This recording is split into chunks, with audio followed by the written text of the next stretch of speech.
Ouverture rassurante et intrigante. Il y a des gestes que l'on fait avec les meilleures intentions du monde. Des gestes simples, presque anodins, que l'on adopte parce qu'on nous a dit que c'était bon, que ça aide, que tout le monde le fait. Le bicarbonate de sodium fait partie de ces gestes-là. Peut-être que vous en prenez parfois pour soulager une digestion lourde. Peut-être que vous en utilisez après un repas trop copieux. Ou peut-être que vous avez entendu dire que cela pouvait aider l'organisme à retrouver un meilleur équilibre. Et pourtant, dans mon cabinet, comme dans mes échanges avec de nombreux patients, je constate la même chose, encore et encore. Une immense majorité d'hommes utilisent le bicarbonate d'une manière qui n'est pas adaptée à leur corps. Pas par négligence, pas par excès, mais simplement par manque d'explications claires, humaines, nuancées. Aujourd'hui, j'aimerais vous parler de cela calmement, sans peur, sans culpabilité, pour que vous puissiez comprendre ce que votre corps attend réellement de vous. Mise en confiance émotionnelle. Si vous vous reconnaissez dans cette situation, je veux d'abord vous rassurer. Vous n'avez rien fait de mal. Votre corps n'est pas fragile. Vous n'avez pas mal utilisé quelque chose par ignorance. Le corps humain est incroyablement intelligent. Il s'adapte en permanence à ce qu'on lui propose.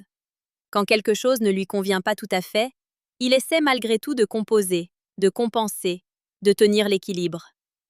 Les petits inconforts digestifs, la fatigue après les repas, les sensations de lourdeur ou d'acidité ne sont pas des échecs. Ce sont des signaux doux, des messages subtils qui nous invitent à ajuster, pas à lutter. Et c'est exactement dans cet esprit que j'aimerais aborder le bicarbonate avec vous aujourd'hui. Positionnement Dr Marie. Je suis convaincue d'une chose essentielle. La santé n'est pas un combat à mener contre son corps. Ce n'est pas une succession de corrections, de contraintes ou de solutions rapides. C'est une relation à construire dans le temps, avec écoute, patience et respect. La médecine moderne est précieuse.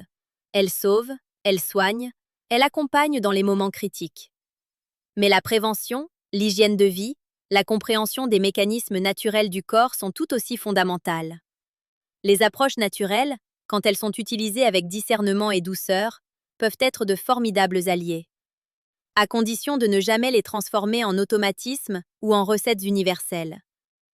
Le bicarbonate, en soi, n'est ni bon ni mauvais. Tout dépend du contexte, du terrain, du rythme de la personne qui l'utilise. Développement progressif et pédagogique. Pour comprendre pourquoi tant d'hommes se trompent sur le dosage, il faut d'abord comprendre ce qu'est réellement le bicarbonate pour l'organisme. Le bicarbonate n'est pas un médicament miracle. C'est une substance tampon. Cela signifie qu'elle agit comme un régulateur, un modérateur. Imaginez un lac. Lorsque la pluie tombe doucement, le niveau de l'eau monte sans débordement. Mais si vous versez trop d'eau d'un coup, même dans un lac, l'équilibre se rompt.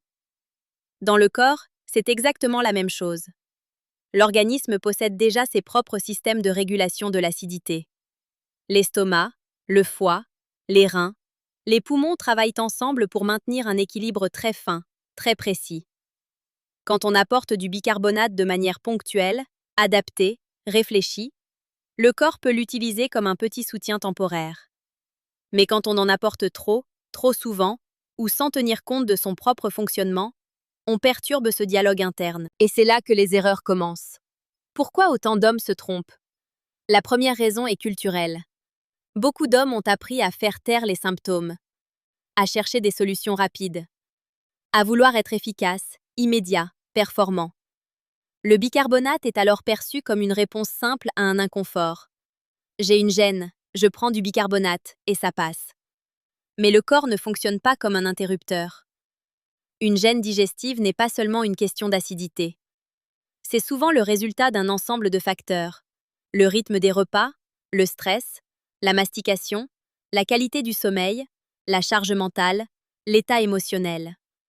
En agissant uniquement sur un paramètre, de manière répétée, on finit par masquer le message au lieu de l'écouter. La deuxième raison est le mimétisme. On reproduit ce que l'on a vu chez un proche. On suit un conseil entendu au détour d'une conversation. On applique un dosage lu quelque part, sans savoir à qui il était destiné, dans quel contexte, pour quelle durée. Or, il n'existe pas de dosage universel qui conviendrait à tous les corps, à tous les âges, à toutes les situations. Chaque organisme a son histoire. Moment clé de compréhension. C'est ici que j'aimerais vous inviter à un changement de regard. Plutôt que de vous demander « Quelle quantité dois-je prendre ?», essayez de vous demander « Pourquoi mon corps me demande-t-il de l'aide en ce moment ?» Le bicarbonate n'est pas une solution en soi. C'est un indicateur. Si vous ressentez le besoin d'y recourir souvent, ce n'est pas un hasard. Cela signifie que votre terrain interne cherche un nouvel équilibre. Peut-être que vos repas sont trop rapides. Peut-être que votre digestion est perturbée par le stress. Peut-être que votre corps manque de temps pour récupérer.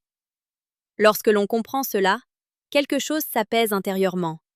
On cesse de forcer. On commence à ajuster. Et très souvent, en rééquilibrant doucement l'hygiène de vie, le besoin de bicarbonate diminue naturellement, sans effort.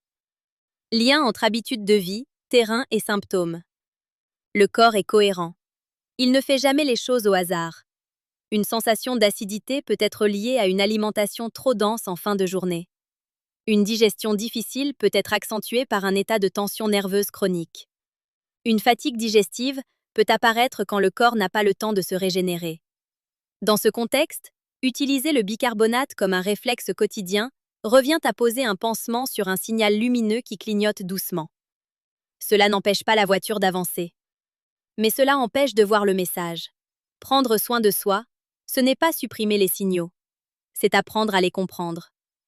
Pistes de prévention et d'amélioration. Il existe des approches beaucoup plus respectueuses du corps que l'augmentation progressive des quantités de bicarbonate. La première, souvent négligée, est le rythme. Prendre le temps de manger. Mastiquer vraiment. Respirer avant et après le repas. Ces gestes simples ont un impact considérable sur l'équilibre digestif. La deuxième est l'observation. Notez quand les inconforts apparaissent. Après quel type de repas? Dans quels états émotionnels? Le corps parle toujours avec précision quand on prend le temps de l'écouter. La troisième est la régularité. Un corps rassuré par des horaires stables, un sommeil suffisant et une alimentation cohérente a beaucoup moins besoin de béquilles ponctuelles. Le bicarbonate peut rester un outil occasionnel, réfléchi, respectueux, et non un automatisme. Invitation douce à l'abonnement. Si ces explications résonnent en vous, si vous aimez cette approche calme et respectueuse de la santé, je vous invite simplement à vous abonner à la chaîne. Ici, nous parlons du corps comme d'un allié, jamais comme d'un problème à corriger. Chaque vidéo est pensée pour vous aider à comprendre, à apaiser et à avancer en douceur. Conclusion apaisante et motivante. J'aimerais que vous reteniez une chose essentielle aujourd'hui. Votre corps n'a pas besoin que vous le corrigiez. Il a besoin que vous l'écoutiez. Le bicarbonate n'est ni un ennemi, ni une solution magique. C'est un signal parmi d'autres, un outil ponctuel qui prend tout son sens quand il s'inscrit dans une vision globale de la santé. Faites-vous confiance. Faites confiance à votre capacité à ajuster, à ressentir, à comprendre. La santé se construit dans la douceur, jour après jour, sans pression, sans peur. Prenez soin de vous, tranquillement.